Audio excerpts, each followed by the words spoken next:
The morning sun was just starting to peek through the windows of Rosie's diner, casting warm golden streaks across the worn vinyl booths. It was a Saturday and the place smelled like coffee, bacon, and maple syrup. Nothing fancy, just a regular neighborhood spot where regular people came for regular breakfast. At a booth near the window sat a man in his mid-30s, dressed casually in jeans and a simple gray sweater. His name was Daniel, and if you didn't know any better, you'd think he was just another dad taking his daughter out for pancakes. But Daniel wasn't just any dad. He was the CEO of a successful technology company, the kind of guy who could afford to eat at the finest restaurants in the city.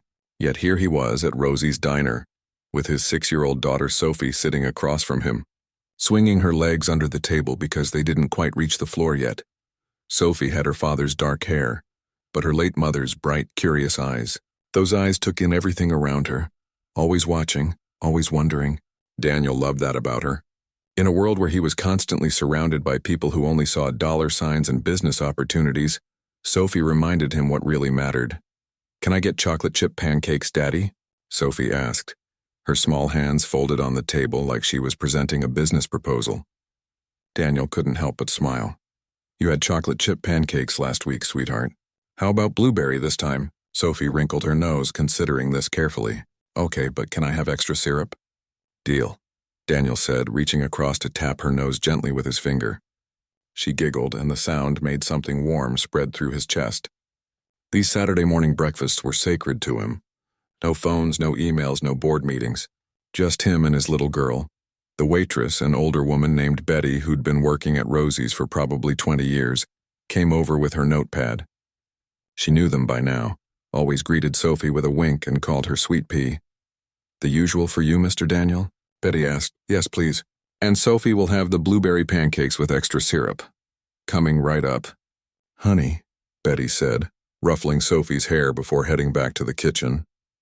While they waited, Daniel listened to Sophie talk about her week at school. She told him about the art project she'd made, about how her friend Mia had lost a tooth, about the new playground equipment they'd installed. He listened to every word, asking questions, genuinely interested.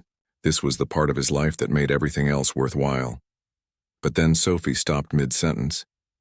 Her attention had shifted to something across the diner, and Daniel watched as her expression changed from cheerful to concerned. He followed her gaze to see what had caught her attention. In the corner booth, as far from the door as you could get, sat a young woman. She looked to be in her mid-20s, wearing light blue scrubs that had seen better days. There were stains on them, probably from a long shift at whatever hospital or clinic she worked at. Her dark blonde hair was pulled back in a messy ponytail, and even from across the diner, Daniel could see the exhaustion written all over her face. The kind of tired that comes from days, maybe weeks, of not getting enough sleep. The woman was staring at a menu but not really reading it. Her eyes moved across the laminated pages without focus, like someone going through the motions. She had a cup of black coffee in front of her, steam rising from it in lazy curls. After a long moment, she closed the menu and pushed it to the edge of the table. She didn't signal for Betty. She just sat there, holding her coffee cup with both hands like she was trying to absorb its warmth. "Daddy," Sophie whispered, even though they were too far away for the woman to hear them. That lady looked sad. Daniel glanced at his daughter, then back at the woman. Sophie was right. There was something about the way the woman sat, shoulders slightly hunched, that spoke of more than just physical exhaustion. Maybe she's just tired from work. "Honey," Daniel said softly. But Sophie kept watching. Her 6-year-old heart had picked up on something, some frequency of human suffering that children seem naturally tuned into before the world teaches them to look away. Betty came back with their food, setting down a plate of eggs and toast for Daniel and a generous stack of blueberry pancakes for Sophie, complete with extra syrup just as promised. Sophie usually dove right into her pancakes, but this time she just stared at them. "What's wrong, Sweet Pea? Not hungry?" Daniel asked. Sophie looked up at him with those serious eyes. "Daddy, did that lady order food?" Daniel glanced over again. The woman was still just sitting there with her coffee. "I don't think so, sweetheart." "Why not?" "Isn't she hungry?" It was an innocent question, the kind only a child would ask. But it hit Daniel harder than he expected. He'd built his wealth by being observant, by noticing things other people missed. But how often did he really see people? How often did he notice someone sitting alone in a diner, too broke or too tired or too something to order a meal? I don't know, Sophie, he said honestly. Sophie picked up her fork, cut a small piece of pancake, but then set the fork back down. She looked at her plate, then at the woman, then at her father. Daniel could practically see the wheels turning in her head. Daddy, she said quietly. She looks hungry. There was a pause. Outside, a car drove by. Someone laughed at another table. The coffee machine hissed behind the counter. Daddy, she looks hungry, Sophie repeated, her voice a little stronger now. Can I pass my food for her? Daniel felt something catch in his throat. His 6-year-old daughter, who loved pancakes more than just about anything, was willing to give up her breakfast for a complete stranger. Not because anyone had told her to, not because she was trying to impress anyone, just because she saw someone who might be hurting and wanted to help. Sophie, that's very kind of you, but please, Daddy. Sophie's eyes were wide and earnest. We can share my pancakes. I don't need all of them. Look how many there are. Daniel looked at the stack of pancakes, then at his daughter, then at the woman in the corner. He thought about saying no. He thought about all the reasons why approaching a stranger might be awkward or uncomfortable. What if she got offended? What if she didn't want help? What if it embarrassed her? But then he looked back at Sophie, at the pure compassion on her young face, and he realized something. His daughter was teaching him a lesson he'd forgotten somewhere along the way. When you see someone struggling, you help. It's that simple. Okay, he said softly, but let's do it right. We don't want to make her feel bad. Sophie's face lit up like Christmas morning. So I can give her some pancakes? Let's offer to buy her breakfast, Daniel said. Would that be okay? Sophie nodded enthusiastically, already sliding out of the booth. Daniel caught her hand gently. Hold on, sweetheart. Let me think about how to do this. He signaled for Betty, who came over wiping her hands on her apron. Everything okay with the food? It's perfect, Betty, but I have a question. The young woman in the corner booth, the one in scrubs. Has she ordered anything besides coffee? Betty glanced over, then shook her head. Just coffee. She's been sitting there about 20 minutes now. Keeps looking at the menu but hasn't ordered. I asked if she needed more time, but she said she was fine with just coffee. Betty lowered her voice.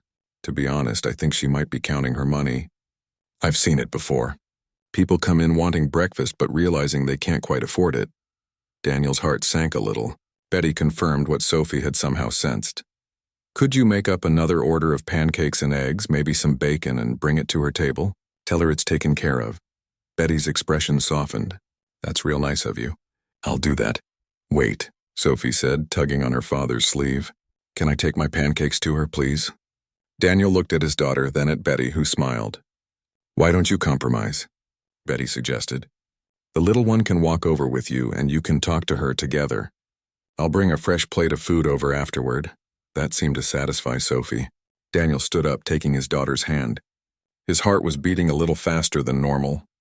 He wasn't nervous about business presentations or investor meetings, but somehow walking across a diner to talk to a stranger felt vulnerable in a different way. They approached the corner booth slowly. Up close, Daniel could see even more details. The woman's scrubs weren't just stained, they were worn thin in places. Her shoes, tucked under the table, were scuffed and coming apart at the seams. Her hands wrapped around the coffee cup had small cuts and dry skin. The hands of someone who washed them 100 times a day and didn't have time for lotion. Excuse me, Daniel said gently. The woman looked up, startled. Her eyes were green, Daniel noticed, but they were bloodshot and surrounded by dark circles. When she saw Daniel and Sophie standing there, confusion crossed her face. I'm sorry to bother you, Daniel continued, but my daughter noticed you sitting here and she wanted to say hello. Sophie stepped forward, looking up at the woman with her big, earnest eyes. Hi, my name is Sophie. What's your name? The woman blinked, clearly trying to process this interaction. I'm Rachel, she said, her voice rough like she hadn't used it much today. Hi, Rachel, Sophie said with a smile. Are you a nurse? Rachel glanced down at her scrubs, then nodded. Yes, well, almost. I'm a nursing student. I work at Memorial Hospital. My mommy was in a hospital before she went to heaven, Sophie said matter-of-factly. The nurses were really nice to her. Are you nice too? Daniel saw Rachel's eyes well up with tears, though she blinked them back quickly. I try to be, she said softly. There was a moment of silence, and then Sophie got right to the point the way children do. "Rachel, you look hungry. Can we buy you breakfast?" Rachel's face flushed, a mix of embarrassment and something else. Shame, maybe, or just the exhaustion of being seen when you're trying to be invisible. "Oh no, I couldn't," Rachel said quickly. "That's very sweet, but I'm fine. I just stopped in for coffee before my shift." But her stomach chose that exact moment to growl, loud enough that all three of them heard it. Rachel's flush deepened. Daniel pulled out the chair across from Rachel and sat down without asking, gesturing for Sophie to slide in next to him.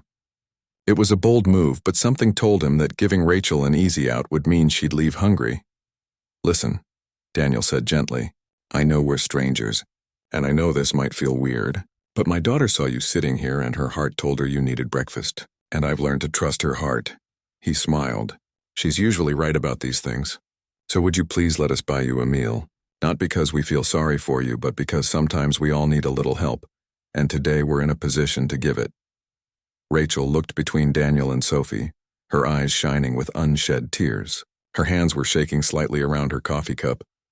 "I haven't eaten in 3 days," she whispered so quietly they almost didn't hear her. Then, as if the confession had broken something open inside her, the words came tumbling out. "I'm sorry. I'm so sorry. My mom is sick. Really sick, cancer. And the medication costs so much and insurance won't cover it all.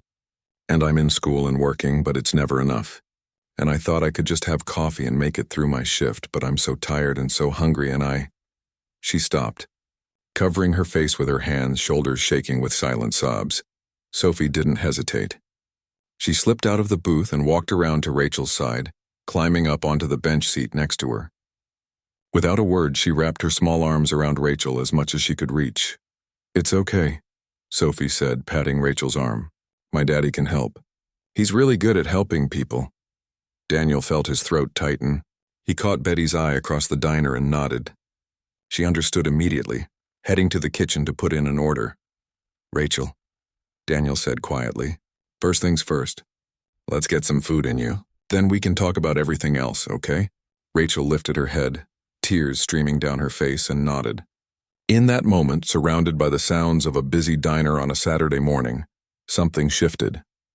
3 strangers connected by a simple act of compassion. By a little girl who saw someone hurting and decided to do something about it.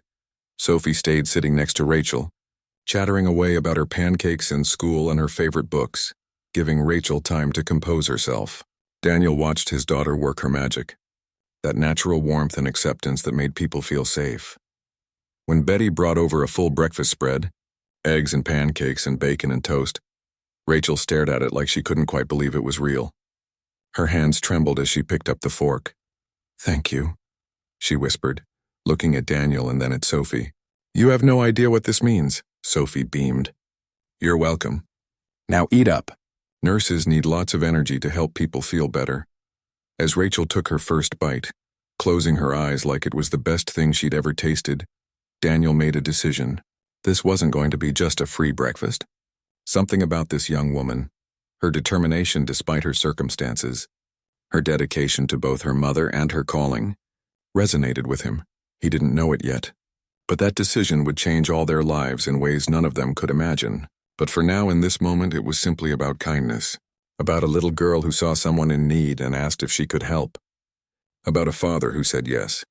And about a stranger who accepted that help with gratitude and grace. Outside, the morning sun climbed higher in the sky. Inside Rosie's diner, 3 people shared a meal, and without realizing it, took the first step toward becoming something more than strangers.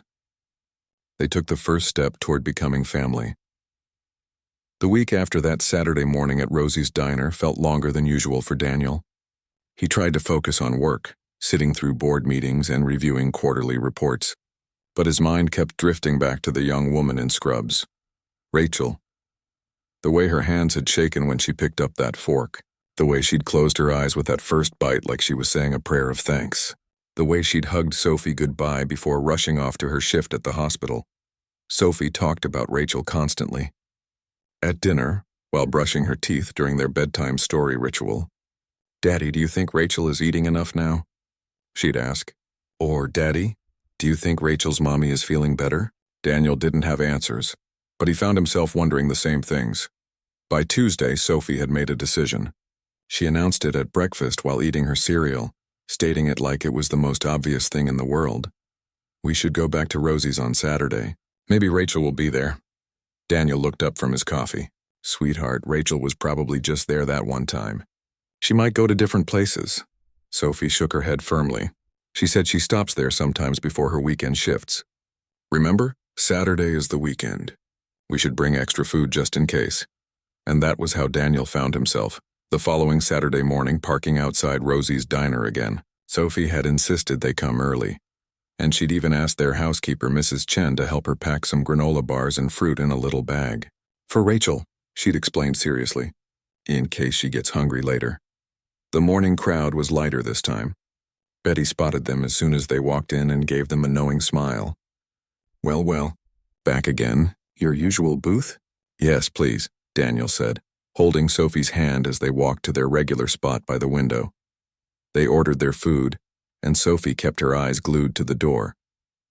Every time it opened, she'd sit up straighter, crane her neck to see. But Rachel didn't appear.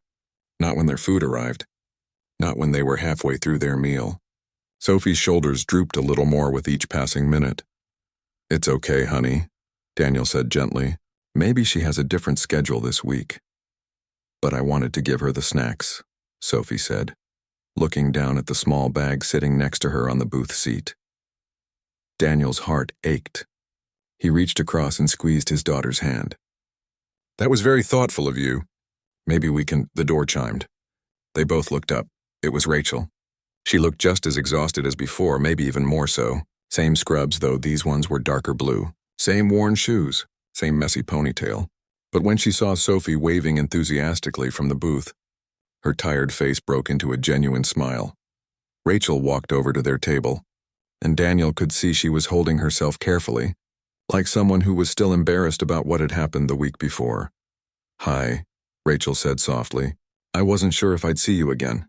We came back for you," Sophie announced proudly, scooting over to make room. "Sit with us." Rachel glanced at Daniel, a question in her eyes. He nodded, gesturing to the seat. "Please, join us." Rachel slid into the booth across from them. Betty appeared almost immediately with a menu, but Daniel waved it away gently. "Coffee for our friend Betty, and whatever she'd like for breakfast." "It's on us." "You don't have to," Rachel started. "We want to," Sophie interrupted, pushing the small bag across the table. "And I brought you snacks. For later, so you don't get hungry during work." Rachel stared at the bag, then at Sophie, and her eyes filled with tears for the second time. "You are the sweetest little girl I've ever met," she whispered. Over breakfast, they talked. Really talked. Daniel learned that Rachel was 26 years old in her final year of nursing school. She'd wanted to be a nurse since she was a kid, inspired by the nurses who had cared for her grandmother. Her mother had been diagnosed with stage 3 cancer 8 months ago, and everything had fallen apart after that. Her father had left when she was young, so it was just Rachel and her mom. No other family. "The bills are just impossible," Rachel explained, spreading jam on her toast with careful, measured movements like she didn't want to waste a single bite. "Mom's treatment costs more than I make in 3 months. I picked up extra shifts at the hospital. I work as a caregiver on weekends when I'm not studying, but it's never enough. I had to drop down to part-time at school just to work more." Sophie listened with the intense focus children have when they know something important is being said, even if they don't understand all the details. "What kind of nurse do you want to be?" Daniel asked. Rachel's face lit up a little. "Pediatric. I want to work with kids. They're so brave, you know? Even when they're scared or sick, they still find ways to smile." She glanced at Sophie. "Like this one." They talked until Rachel had to leave for her shift. As she gathered her things, Daniel made a decision. He'd been thinking about it all week, running the idea through his mind from every angle. "Rachel, can I ask you something?" She paused, her bag halfway onto her shoulder. "Sure." "What do you know about healthcare apps? Technology for patients and families?" Rachel looked confused. Not much beyond the basic ones we use at the hospital. Why?" Daniel pulled out his phone, opening up a series of documents and design mock-ups. "My company is developing a new healthcare platform. Something to help people navigate the medical system, understand their bills, find resources, connect with support services. We've got great programmers and designers, but we're missing something crucial. We need someone who actually lives in this world. Someone who understands what patients and families really need. Rachel looked at the screen, then at Daniel, her brow furrowed. I don't understand. What are you saying? I'm saying I'd like to hire you as a consultant. Part-time, flexible hours, remote work when you need it. You'd look at our designs, test our features, tell us what works and what doesn't from a real user perspective. We'd pay you consultant rates, which is significantly more than hospital shifts. Rachel's face went pale. She set her bag down slowly. Is this because you feel sorry for me? No, Daniel said firmly. This is because you have knowledge and experience my team desperately needs, and I'm willing to pay for it. I've been trying to figure out how to make this app actually useful, not just another piece of tech that looks good but doesn't help anyone. You can help me do that, but I'm not a tech person. I don't know anything about designing apps or… Exactly. That's the point. I need someone who'll look at it and say, this is confusing, or this doesn't make sense, or here's what would actually help. Someone who's been on the receiving end of hospital bills and insurance forms and all the nightmares that come with navigating healthcare. Rachel was quiet for a long moment. Sophie reached across and touched her hand. My daddy is really good at his job, Sophie said, and he doesn't lie. If he says he needs your help, he really does. Rachel laughed, a surprised sound that was half sob. You're something else, kid, you know that? She looked at Daniel. Are you sure about this? Because I can't afford to have this fall through. If you're just being nice, I'm being smart, Daniel interrupted. Good business is about finding the right people for the right jobs. I think you're right for this one. But if you're not interested, or if you don't think it's a good fit after you hear more about it, you can say no. No hard feelings. Rachel bit her lip, thinking. Can I ask how much? Daniel named a figure. Rachel's eyes went wide. That's per week, he added. Part-time, maybe 15 to 20 hours depending on your schedule. Rachel sat back down heavily in the booth. That's more than I make in a month right now, working 60-hour weeks. Then say yes, Sophie chimed in. Please. Then you can eat every day and help sick people and help my daddy make his app thing. Rachel looked at Sophie, then at Daniel. He could see the war happening behind her eyes. Pride versus need, fear versus hope. The desire to believe this was real versus the fear that it was too good to be true. Why are you doing this? Rachel asked quietly. Really? Daniel thought about how to answer. He could talk about business strategy, about the value of real-world insight, about market research and user experience. All of that was true, but it wasn't the whole truth. A year ago, my wife died, he said, and Sophie reached for his hand. For months after, I was just going through the motions. Work, take care of Sophie, sleep, repeat. I forgot what it felt like to connect with people, to see them as more than just faces in a meeting room. Last week, my daughter reminded me what compassion looks like. She saw someone who needed help and didn't hesitate. Didn't overthink it. Just acted. He looked at Rachel. You're working yourself to exhaustion trying to save your mom and finish school and build a future. That's the kind of determination I respect. That's the kind of person I want on my team. So yes, partly I'm doing this because I can help and you need it. But I'm also doing it because I genuinely believe you'll make my project better. Rachel wiped at her eyes with the back of her hand. I don't know what to say. Say yes, Sophie urged again. Yes, Rachel whispered. Then stronger. Yes, okay, yes. The next few weeks fell into a rhythm that surprised Daniel with how natural it felt. Rachel came to his office twice a week for a couple hours, fitting it around her hospital shifts and classes. The rest she did from home, reviewing designs on her laptop late at night after visiting her mother. She was brilliant at it. Where his team saw clean interfaces and efficient workflows, Rachel saw confusing terminology and barriers to access. She'd point at something and say, okay, but what about someone whose first language isn't English? Or, what if they can't afford a smartphone? What's the web version like? She pushed them to think about real people in real situations, not ideal users in ideal circumstances. Daniel's team loved her. His lead developer, a guy named Kevin who usually hated feedback, started specifically asking for Rachel's input. She just gets it, he'd say, but it wasn't all work. Rachel started joining them for Saturday breakfasts at Rosie's. Sophie insisted, and Rachel couldn't seem to say no to her. Those mornings became something Daniel looked forward to more than he wanted to admit. They'd talk about everything and nothing. Rachel would tell funny stories about her patients, always careful not to violate privacy. but painting pictures of human moments in the hospital. Sophie would talk about school and her friends and the books she was reading. Daniel found himself laughing more, relaxing more. Rachel had a dry sense of humor that caught him off guard, and she wasn't impressed by his money or status. She'd tease him about his terrible coffee taste or his tendency to check his phone too much. She treated him like a regular person, not a CEO, and he hadn't realized how much he'd needed that. Sophie was thriving too. She'd always been a happy kid, but there was something extra bright about her lately. She'd draw pictures for Rachel during the week and present them proudly on Saturday mornings. She'd ask Rachel questions about nursing and hospitals and anatomy, soaking up information like a sponge. One morning she announced she wanted to be a nurse too when she grew up. Just like Rachel, everything seemed to be falling into place. Rachel's mother was responding well to treatment. Rachel was able to cut back on her caregiver hours and focus more on school. The app was progressing beautifully, with Rachel's insights shaping it into something that might actually change lives. But Daniel had a sister, Victoria, and Victoria had opinions. She was his younger sister by 3 years, but acted like she was older, always had. She worked as his chief operating officer and took her role as voice of reason very seriously. Too seriously, Daniel sometimes thought.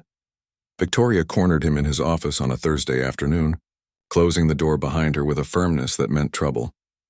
"We need to talk about Rachel," she said, crossing her arms. Daniel looked up from his computer. "What about her?" "Daniel, come on. You're paying her consultant rates that are well above market value. You're taking her to breakfast every week. Sophie is attached to her. You've gotten too close to this." "She's doing good work," Daniel said calmly. "Kevin says she's the best thing that's happened to the project. I'm not questioning her work. I'm questioning your judgment. You're mixing business with personal feelings, and that's dangerous. We're friends, Victoria. Is that a crime?" "Friends?" Victoria raised an eyebrow. "Are you sure that's all it is? Because from where I'm standing, it looks like you're developing feelings for her. And before you deny it, think about how that looks. Wealthy CEO hires struggling nursing student, pays her well above market rate, spends every Saturday morning with her. What happens when this blows up? When she realizes she can't do the job? Or when the project ends? Or when she decides she doesn't want this arrangement anymore?" "That won't happen," Daniel said, but he felt a flicker of doubt. "You don't know that. And more importantly, have you thought about Sophie? She's already lost her mother. How she's getting attached to another woman who might not be permanent in her life. What happens to her when this falls apart?" That hit harder. Daniel's jaw tightened. "You're assuming the worst about Rachel. She's not using us. She's not going to disappear. I'm not assuming anything about Rachel. I'm worried about you. About Sophie. You're vulnerable, Daniel. You've been lonely, I get it. But this is messy. And messy situations end badly in business and in life." Daniel stood up, frustrated. Rachel has been nothing but professional and honest. She's working hard, she's contributing real value, and yes, she's become a friend. That doesn't make this a disaster waiting to happen. Victoria sighed. "I hope you're right. I really do. But I've seen this before. People confuse gratitude with something deeper. She's grateful for your help. You're grateful for her perspective. Sophie loves her. That's not the same as a real sustainable relationship. And when reality sets in, someone's going to get hurt." She left, and Daniel sat back down, her words echoing in his head. Was Victoria right? Was he confusing things? He thought about Rachel. The way she smiled when Sophie told terrible knock-knock jokes. The way she focused intently when reviewing app features, her brow furrowed in concentration. The way she'd touched his arm last week when he'd shared a difficult memory about his wife. Her touch gentle and understanding. Was he developing feelings for her? Or was Victoria just being overprotective? He didn't have an answer. But the doubt had been planted, and it grew in the quiet spaces of his mind. That Saturday, Rachel didn't show up at Rosie's. Daniel and Sophie waited for almost an hour. No text, no call, nothing. Sophie was disappointed, clutching the drawing she'd made all week. "Maybe she forgot," Sophie said, but she sounded uncertain. "Maybe," Daniel agreed, but his stomach felt tight. He tried calling. It went to voicemail. He sent a text. No response. By Monday, Rachel hadn't shown up for her scheduled meeting at the office either. Kevin came by Daniel's office, concerned. "Is Rachel okay?" "She missed our call." Daniel didn't know. He tried calling again. Still nothing. Tuesday afternoon, he got a text. Short, professional, distant. I'm sorry I missed our meetings. Family emergency. Need to take some time off. We'll be in touch when things settle. Daniel stared at the message. Something felt wrong. But what could he do? He responded with understanding and support. Told her to take whatever time she needed. Asked if there was anything he could help with. No response. Wednesday, Thursday, Friday passed. Silence. Sophie asked about Rachel every day, and Daniel had to keep saying he didn't know when they'd see her again. Victoria didn't say, "I told you so," but he could see it in her eyes. That look of sympathy mixed with vindication. By the second week, Daniel made a decision. He contacted someone at Memorial Hospital, asked discreetly about Rachel. What he learned made his blood run cold. Rachel's mother had been readmitted with complications. Pneumonia on top of the cancer, the medical bills had skyrocketed. Rachel had dropped out of nursing school. She was working 3 jobs now, barely sleeping, trying to cover costs that kept multiplying. She hadn't reached out because she felt like she'd failed him, failed Sophie, failed the job he'd given her, and she was trying to handle it all alone, drowning in responsibility and exhaustion and fear, just like she'd been before they met. Daniel looked at his phone, at that last unanswered text, and knew what he had to do. Victoria might think he was making a mistake. She might be right. But Sophie had taught him something that morning weeks ago in the diner. When you see someone hurting, you help, even if it's complicated. Even if it's messy. Even if you might get hurt yourself. He grabbed his jacket and headed for the door. It was time to find Rachel and remind her that she didn't have to face this alone. Memorial Hospital looked different at night. The fluorescent lights seemed harsher, the hallways quieter except for the occasional beep of machines and hushed conversations between nurses changing shifts. Daniel walked through the main entrance, Sophie's hand firmly in his. He'd picked her up from school early and she'd insisted on coming with him. "We need to find Rachel together, Daddy," she'd said with that certainty only 6-year-olds possess. "She needs both of us." A nurse at the information desk looked up as they approached. "Can I help you?" "I'm looking for someone who works here." "Rachel Morrison. She's a nursing student." The nurse's expression shifted, became guarded. "Are you family?" "We're friends." Close friends. "I've been trying to reach her for 2 weeks." The nurse studied him for a moment, then glanced at Sophie. Something in her face softened. "She's here, but she's not working tonight. She's on the 4th floor. Room 427, that's her mother's room." Daniel felt his chest tighten. "Thank you." The elevator ride to the 4th floor felt endless. Sophie stood quietly beside him, still holding his hand. She'd been unusually quiet since they left the house, like she understood the seriousness of what they were doing. Room 427 was at the end of a long corridor. The door was slightly ajar, and through the gap, Daniel could see the glow of medical monitors. He knocked softly. "Come in," a weak voice called. Daniel pushed the door open slowly. The room was small, crowded with equipment. In the bed lay a woman who must have been Rachel's mother. She was thin, her skin pale, tubes and wires connecting her to various machines. But her eyes were alert, and they widened slightly when she saw Daniel and Sophie. And there, in a chair pulled up close to the bed, was Rachel. She'd fallen asleep sitting up, her head resting on the edge of her mother's bed, her hand clasped in her mother's. She looked even more exhausted than before. Her scrubs were wrinkled, her hair was a mess, and there were dark purple shadows under her eyes that spoke of days without real sleep. "You must be Daniel," Rachel's mother said softly, "and this must be Sophie. Rachel talks about you both all the time." "I'm so sorry to intrude," Daniel said quietly. "We've been worried about Rachel. She stopped answering calls. She's been here for 6 days straight," her mother said, her voice weak but warm. "Only leaves to work her shifts, then comes right back. I keep telling her to go home and sleep, but she won't listen." She smiled slightly, stubborn just like her father was. Rachel stirred at the sound of voices. Her eyes fluttered open, and for a moment she looked confused. Then she saw Daniel and Sophie standing there, and her entire body went rigid. She sat up quickly, almost knocking over a cup on the bedside table. "What are you doing here?" Her voice was rough, defensive. "Looking for you," Daniel said simply. "You disappeared. We were worried." Rachel stood up, and Daniel could see she was trembling slightly. Whether from exhaustion or emotion, he couldn't tell. "You shouldn't be here," You shouldn't have come. Rachel, honey, her mother said gently. No, Mom. Rachel's voice cracked. I'm serious. You need to leave, Daniel. Both of you. Sophie pulled her hand free from Daniel's and walked right up to Rachel. She didn't say anything, just wrapped her arms around Rachel's waist and held on tight. Rachel looked down at the little girl and something in her face crumbled. I'm sorry, Rachel whispered, tears starting to fall. I'm so sorry. I let you down. I let everyone down. You didn't let anyone down, Daniel said, moving closer. Rachel, what happened? She pulled away from Sophie gently and wiped at her face with shaking hands. Everything fell apart. Mom got pneumonia. They admitted her last week and the bills just kept piling up. I couldn't keep up with the work for your company and everything else. I had to drop out of school to take on more hours. I'm working at a warehouse now, overnight shifts, because it pays more. I failed at the job you gave me. I failed at school. I'm failing at everything. You haven't failed at anything, Daniel said firmly. You're dealing with an impossible situation. You don't understand. Rachel's voice rose, then she caught herself glancing at her mother apologetically. You don't understand what it's like. You throw money at problems and they go away. For people like me, money is the problem.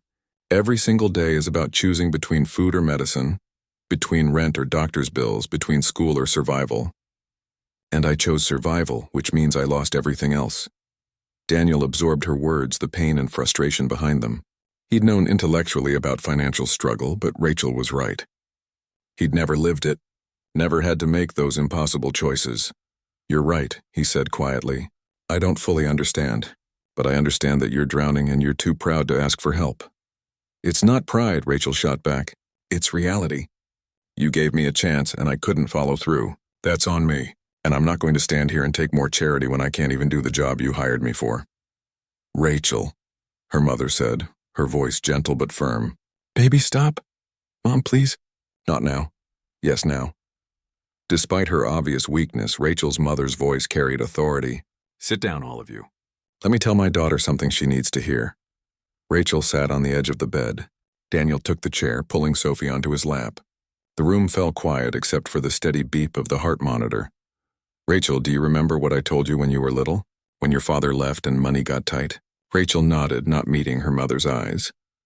I told you that accepting help isn't weakness. It's wisdom. I told you that people who care about you want to help, and letting them is a gift you give them, not a burden. Her mother reached out and took Rachel's hand. You've been carrying this alone because you think you have to. But you don't. These people care about you. They came here in the middle of a weekday because they were worried.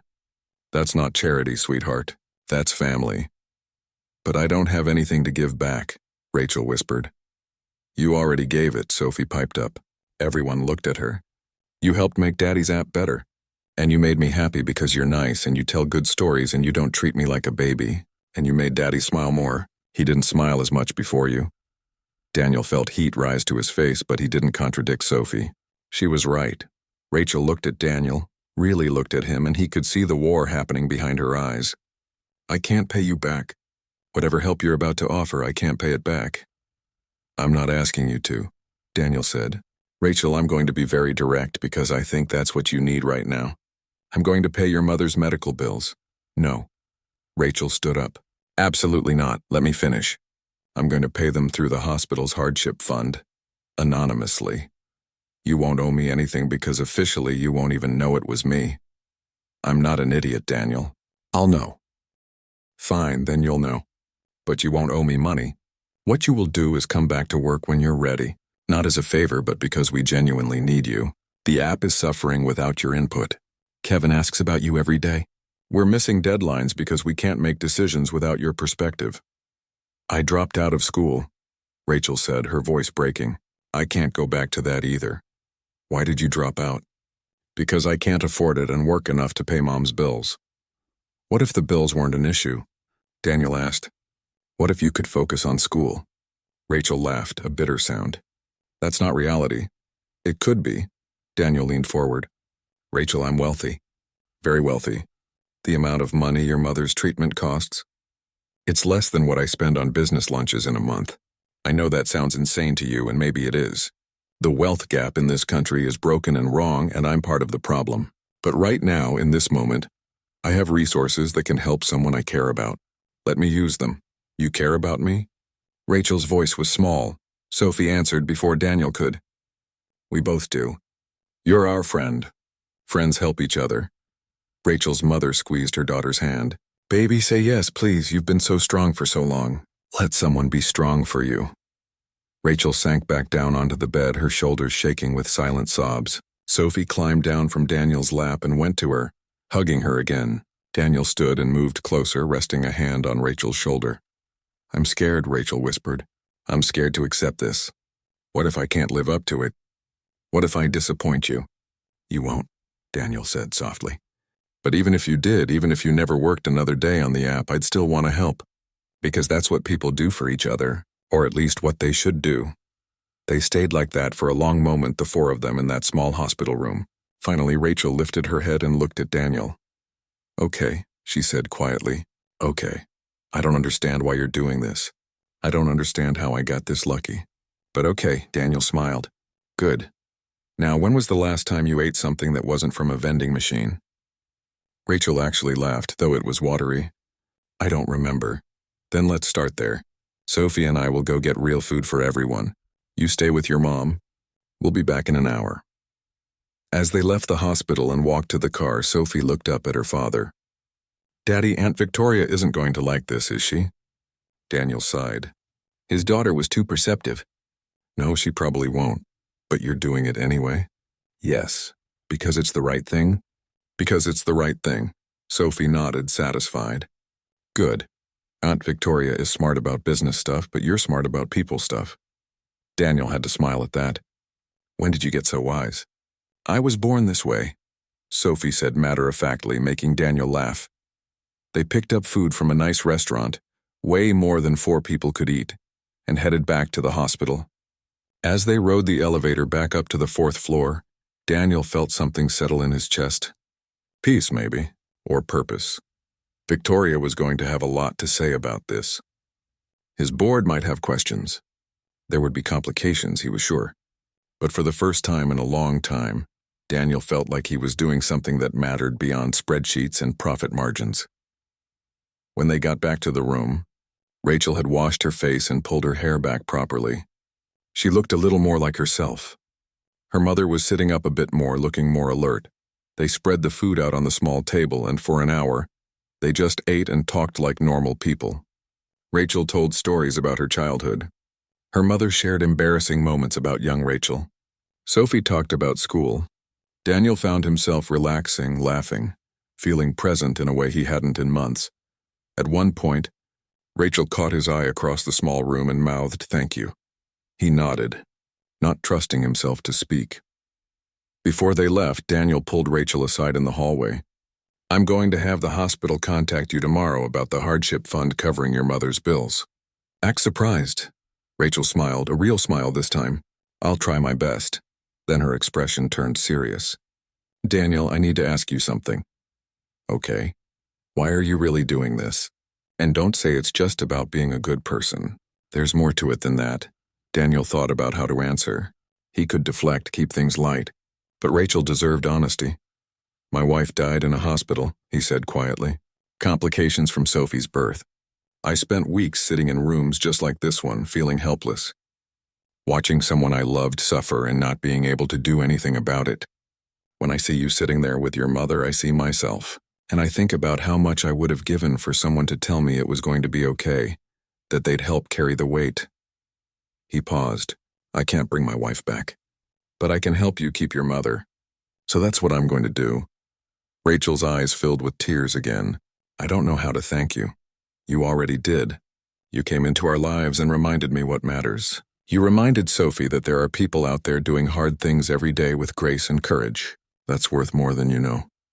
Rachel stepped forward and hugged him quick and tight. You're a good man, Daniel. As Daniel and Sophie drove home that night, the city lights blurring past the windows, Sophie broke the comfortable silence. Daddy, do you like Rachel? Like more than a friend? Daniel's hands tightened on the steering wheel. What makes you ask that? The way you look at her. It's different from how you look at other people, and you smile differently. Daniel glanced at his daughter in the rearview mirror. Would that bother you? If I did like her that way? Sophie thought about it seriously. No, I think Mommy would want you to be happy. And Rachel makes you happy. She makes me happy too. So I think it would be okay. Well, right now, Rachel is our friend. That's all that matters. But maybe someday she could be more. Maybe, Daniel admitted. Someday. If she wanted that too. I think she does, Sophie said with certainty. Girls can tell these things. Daniel smiled in the darkness. Is that so? Yep, you'll see. I'm always right about this stuff. As they pulled into their driveway, Daniel's phone buzzed. A text from Victoria. We need to talk tomorrow, my office. Daniel sighed. The complications were starting already. But as he looked at Sophie, unbuckling her seatbelt with a happy smile on her face, he knew he'd made the right choice. Whatever came next, they'd face it together. The three of them.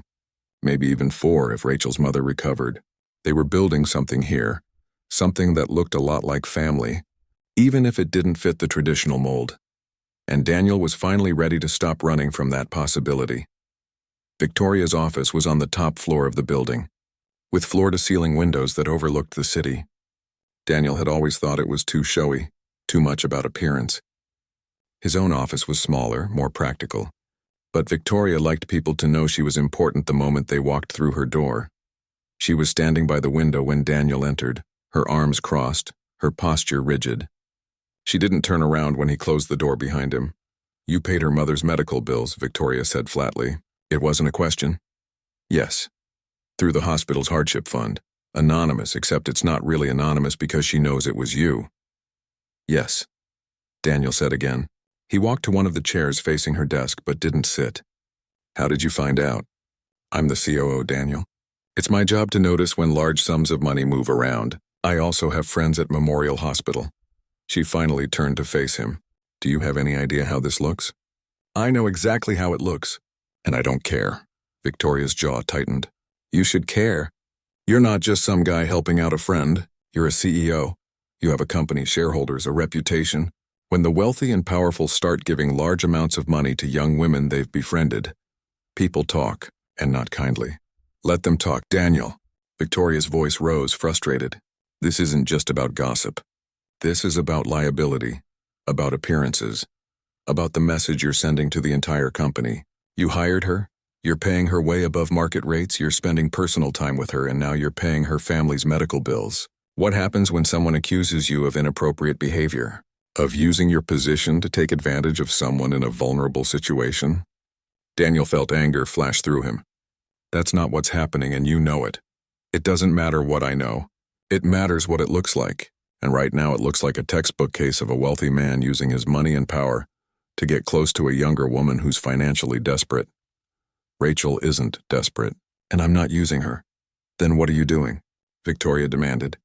Because from where I'm standing, you've completely lost your objectivity. You're making decisions based on emotion, not logic. You're putting yourself, the company, and Sophie at risk for someone you barely know. I know her well enough. Victoria walked around her desk, leaning against it. Her voice softened slightly. Daniel, I love you. You're my brother, and I know you've been lonely since Lisa died. I know Sophie needs a mother figure. I know you want to help people and make a difference. But this isn't the way to do it. This is messy and complicated, and it's going to blow up in your face. Or maybe, Daniel said quietly, it's going to be exactly what we all need.